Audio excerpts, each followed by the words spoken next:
फारूक अब्दुल्ला का बंगला, पार्टी का ऑफिस, बेटी की जमीन और उमर अब्दुल्ला का घर, सब सरकारी जमीन पर कब्जा करके बनाया गया है। और ये कब्जा रोशनी एक्ट के नाम पर किया गया। मतलब कि रोशनी एक्ट फारूक अब्दुल्ला के दिमाग की उपज थी।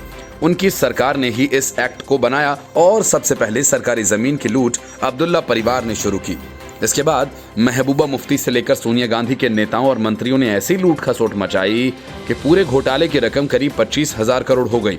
मतलब कि 25,000 करोड़ की करीब 2.5 लाख एकड़ जमीन 3 पार्टियों के नेताओं ने आपस में बांट ली। इस खेल में कई करीबी मंत्री और अफसर शामिल हैं। सूत्रों का कहना है कि अब्दुल्ला परिवार का शहर के बाहरी क्षेत्र सुजावा में बना आलीशान बंगला सरकारी जमीन पर खड़ा है। इतना ही नहीं, आरोप यह है कि उस वक्त जमीन रोशनी भूमि घोटाले की आड़ में कब्जाई गई थी, जिसकी रूपरेखा खुद फारूक सरकार ने ही खींची थी।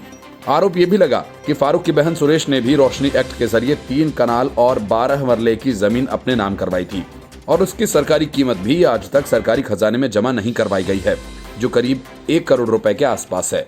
ये एक बड़ा आरोप है और इससे साफ है कि अब्दुल्ला परिवार ने भी अपने रिहाइश के लिए सरकारी जमीन पर कब्जा किया। अब्दुल्ला परिवार पर इस घोटाले में एक और बड़ा आरोप ये भी लगा कि नेशनल कॉन्फ्रेंस के जम्मू कश्मीर और श्रीनगर स्थित कार्यालय के मालिकाना हक भी रोशनी एक्ट की आड़ में ही फारूक के पास हैं।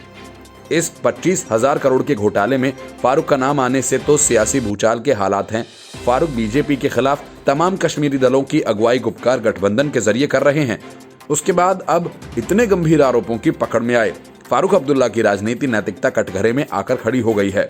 बता दें कि साल 2001 में फारूक सरकार ने किसानों के हितों को साधने का दावा करते हुए इस एक्ट को लागू किया था। साल 1998 में फारूक अब्दुल्ला ने गांव सुजावा में खसरा नंबर 21 के तहत 3 कनाल जमीन खरीदी थी। उस समय फारूक सीएम थे। जमीन पर निर्माण कार्य शुरू हुआ तो फारूक पर यह आरोप लगा कि उन्होंने साथ ही सटी वन विभाग की 7 कनाल जमीन भी हड़प ली। सीएम होने के चलते किसी सरकारी एजेंसी की उस समय जमीन पर कब्जे को लेकर उसके खिलाफ खड़े होने की हिम्मत नहीं हुई। इसके बाद फारूक सरकार के ही कई मंत्रियों, अफसरों और व्यापारियों ने सरकारी जमीनों पर रोशनी एक्ट की आड़ में धड़ाधड़ कब्जा शुरू कर दिया। सरकारी आरोप यह है कि पूर्व मंत्री सईद अली आखून ने सुजावा में 1 कनाल जमीन डकार ली। इसी तरह पूर्व जज अली मोहम्मद के बेटे अशफाक अहमद मीर ने भी इतनी ही जमीन अपने नाम करवा ली। रोशनी भूमि घोटाला की जांच कर रही सीबीआई ने अब इस पूरे मामले में खुलासा करना शुरू कर दिया है। अब बड़े नाम बाहर आने लगे हैं जिन्होंने इस एक्ट का फायदा लेते हुए जमीनों को अपने या फिर अपने रिश्तेदारों के नाम करवा लिया। सबसे ऊपर नाम हसीब द्राबू का है। ये पीडीपी की सरकार में वित्त मंत्री रह चुके हैं।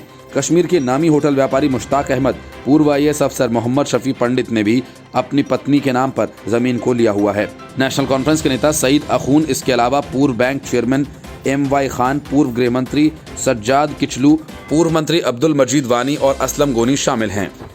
Report, news of India.